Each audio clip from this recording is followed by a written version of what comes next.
پیارے اسلامی بھائیوں، یہ رمضان کا مبارک برکت والا مہینہ چل رہا ہے، تو اس مہینے میں ضروری ہے کہ روزوں کو رکھا جائے، نمازوں کی پابندی کری جائے، اور مغرب کی نماز کے بعد جو انسان کسی سے بات نہ کرے، نماز پڑھنے کے بعد مصلی پر بیٹھ کر صرف 7 مرتبہ یہ الفاظ کہہ دے، اللہم اجرنا من النار۔ اللہ کے پیارے نبی سرکار مدینہ رحمت قلب سینہ صلی اللہ تعالی علیہ وسلم ارشاد فرماتے ہیں کہ اس کا داخلہ جہنم میں ہو ہی نہیں سکتا، یعنی وہ انسان جہنم سے نجات پا لیتا ہے۔ پیارے اسلامی بھائیوں، تو یہ روزے داروں کے لیے ایک تحفہ ہے، روزے داروں کے لیے ایک برکت والا شان والے کلمات ہیں۔ جو بندہ مغرب کی نماز کے بعد کوئی دنیاوی بات چیت نہ کرے، صرف 7 مرتبہ اپنی زبان سے اتنا کہہ لے، اللہم اجرنا من النار، یہ 7 مرتبہ کہنا ہے، اور عشاء کی نماز کی تیاری میں لگ جائے، عشاء کی نماز ادا کرے و جماعت۔ اللہ کے پیارے نبی فرماتے ہیں کہ اس انسان کے لیے جہنم پھر حرام ہو جاتی ہے، وہ انسان جہنم میں ہرگز داخل نہیں ہو سکتا۔ اور ضروری ہے کثرت کے ساتھ درود پاک پڑھا جائے، کثرت کے ساتھ درود پاک کا ورد کیا جائے، کیونکہ پیارے اسلامی بھائیوں، درود پاک ایک ایسا برکت والا وظیفہ ہے کہ جب انسان درود پاک پڑھتا ہے تو پیارے اسلامی بھائیوں، اللہ کے پیارے نبی رحمت قلب سینہ سرکار مدینہ صلی اللہ تعالی علیہ وسلم اپنے اس غلام سے، اپنے اس امتی سے بے حد خوش ہوا کرتے ہیں۔ اور حضرات محترم، درود پاک ایک ایسا عمل ہے، ایک ایسا وظیفہ ہے کہ اللہ نے نمازوں کو فرض کیا، لیکن نمازیں وہ خود نہیں پڑھتا، تم سے پڑھواتا ہے۔ اللہ نے روزوں کو فرض کیا، روزے پروردگار خود نہیں رکھتا، تم سے رکھواتا ہے۔ اللہ نے حج فرض کیا، حج جو ہے خود نہیں کرتا، تم سے کراتا ہے۔ یعنی کوئی بھی ایسی عبادت نہیں ہے جو پروردگار کرتا ہو۔ جو بھی عبادت اللہ نے فرض کی ہے وہ اپنے بندوں کے لیے کی ہیں، اپنے بندوں کے لیے کی ہیں، لیکن حضرات محترم، درود پاک ایک ایسا وظیفہ ہے، ایک ایسا عمل ہے جو پروردگار عالم خود بھی کرتا ہے، اپنے فرشتوں سے بھی کرواتا ہے، اور انسانوں کو بھی پڑھنے کا حکم دیا کرتا ہے۔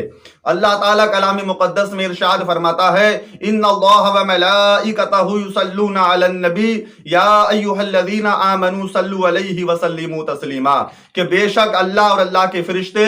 درود پڑھتے ہیں اس غیب بتانے والے نبی پر، اے لوگو تم بھی درود پڑھا کرو۔ تو پیارے اسلامی بھائیوں، یہ درود پاک کی شان ہے، درود پاک کی برکت ہے۔ درود پاک کے اتنے فضائل ہیں کہ اگر پوری زندگی درود پاک کے فضائل بیان کرے جائیں تو حضرات زندگی ختم ہو سکتی ہے، لیکن درود پاک کے فضائل ختم نہیں ہو سکتے۔ ایک مرتبہ پیارے مصطفیٰ کریم رؤوف الرحیم صلی اللہ تعالی علیہ وسلم کی بارگاہ میں یہ چھوٹی چھوٹی مدھو مکھی حاضر آتی ہیں، تو پیارے مصطفیٰ کریم رؤوف الرحیم صلی اللہ تعالی علیہ وسلم نے ان چھوٹی چھوٹی مدھو مکھیوں سے ارشاد فرمایا، اے شہد کی مکھیوں کے بعد تم بتاؤ، جب تم کسی پھلواری میں جاتی ہو، باغ بگیچے میں جاتی ہو، ان کا رس چوسا کرتی ہو تو ان کا رس جو ہوتا ہے وہ کڑوا سیٹا پھیکا ہوتا ہے، مگر مکھیوں کے بعد تم بتاؤ یہ تمہارا شہد ہوتا ہے اتنا خوشبودار کیسے ہوتا ہے، اتنا میٹھا کیسے ہوتا ہے، اتنا اچھا کیسے ہوتا ہے؟ تو وہ شہد کی مکھی نبی کی بارگاہ میں عرض کرتی ہیں، یا رسول اللہ، اس میں ہمارا کوئی کمال نہیں ہے، اگر اس میں کسی کا کمال ہے تو وہ آپ کا کمال ہے۔ مصطفیٰ کریم رؤوف الرحیم صلی اللہ تعالی علیہ وسلم نے ارشاد فرمایا، شہد کی مکھیوں کہنا کیا چاہتی ہو؟ تو وہ شہد کی مکھی نبی کی بارگاہ میں عرض کرتی ہیں، یا رسول اللہ، ہم جب کسی پھلواری میں، باغ بگیچے میں، ہریالی میں پھولوں کا رس چوسنے کے لیے جایا کرتے ہیں تو واقعی ان کا رس جو ہوتا ہے وہ کڑوا سیٹا پھیکا ہوتا ہے، مگر اے میرے آقا، ہم جب رس چوسنے جاتے ہیں اور رس چوس کے واپس آتے ہیں تو تم پر درود پاک پڑھتے ہوئے جاتے ہیں اور درود پاک پڑھتے ہوئے آتے ہیں۔ حضرات اندازہ لگاؤ، غور فرمائیں کہ درود پاک کی برکت سے، ارے جب کڑوا سیٹا پھیکا رکھ، کڑوا سیٹا پھیکا رس جب میٹھا ہو سکتا ہے تو ہم غلام مصطفیٰ ہیں، اگر ہم درود پاک پڑھیں گے تو انشاءاللہ ہمارا بیڑا پار ہو سکتا ہے۔ اور پیارے مصطفیٰ کریم رؤوف الرحیم صلی اللہ تعالی علیہ وسلم نے تو یہاں تک ارشاد فرمایا کہ جو میرا نام سنے اور مجھ پر درود نہ پڑھے وہ انسان بخیل ہے۔ بخیل کے معنی آتے ہیں کنجوس ہے،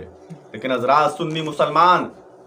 کبھی درود پاک میں پیچھے نہیں رہتا، ہمیں ضروری ہے کہ کثرت کے ساتھ درود پاک کا ورد کیا کریں، جس سے جتنی محبت ہوتی ہے وہ انسان اسی کو اتنا یاد کرتا ہے۔ تو ہمیں حضور سے محبت ہے، ہمیں حضور سے عشق ہے، ہمیں اپنے نبی سے پیار ہے، ہمیں اپنے نبی سے محبت ہے، اس لیے ہم نبی کی بارگاہ میں درود پڑھا کرتے ہیں۔ نبی پہ درود بھیجا کرتے ہیں، نبی پہ صلاۃ و سلام بھیجا کرتے ہیں۔ تو حضرات جو غلام مصطفیٰ ہوتا ہے، جو نبی کا دیوانہ ہوتا ہے، نبی سے پیار کرنے والا ہوتا ہے،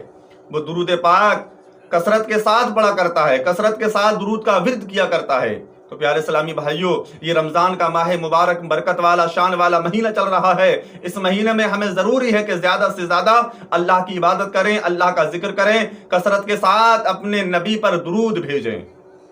اللہ کی بارگاہ میں دعا ہے پروردگار ہم سب کو نیک عمل کرنے کی توفیق عطا فرمائے، اہدنا الصراط المستقیم پہ چلنے کی توفیق عطا فرمائے، مولا نمازوں کی پابندی کرنے کا شوق و ذوق عطا فرمائے، پیارے آقا علیہ الصلوۃ والسلام کی پیاری پیاری سنت پہ عمل کرنے کی توفیق عطا فرمائے۔ جو پروردگار دنیا میں مسلمان بھائی پریشان حال ہیں، مولا ان کی پریشانی کو دور عطا فرمائے۔ مولا اس مبارک مہینے کی برکت سے جو مسلمان بھائی بیمار ہیں، پروردگار انہیں شفاء کلی کاملہ عاجلہ عطا فرمائے۔ جو قرض دار ہیں، پروردگار انہیں قرض سے چھٹکارا عطا فرمائے۔ پروردگار عالم جو مسلمان دنیاوی قید خانے میں داخل ہیں، پروردگار انہیں قید سے رہائی عطا فرمائے، قید سے چھٹکارا عطا فرمائے۔ ہر مسلمان بھائی کی جان مال عزت آبرو کی حفاظت عطا فرمائے۔ پروردگار عالم ہر مسلمان بھائی کے مکان دکان کھیتی خلیان کاروبار میں خوب رحمتیں اور برکتیں عطا فرمائے۔ ایک مرتبہ درود پاک پڑھیے، اللہم صلی علی سیدنا و شفیعنا و نبینا و حبیبنا و کریمنا مولانا محمد وآلہ وسلم، صلو علیہ الصلوۃ والسلام علیک یا رسول اللہ، وآخر دعوانا السلام علیکم۔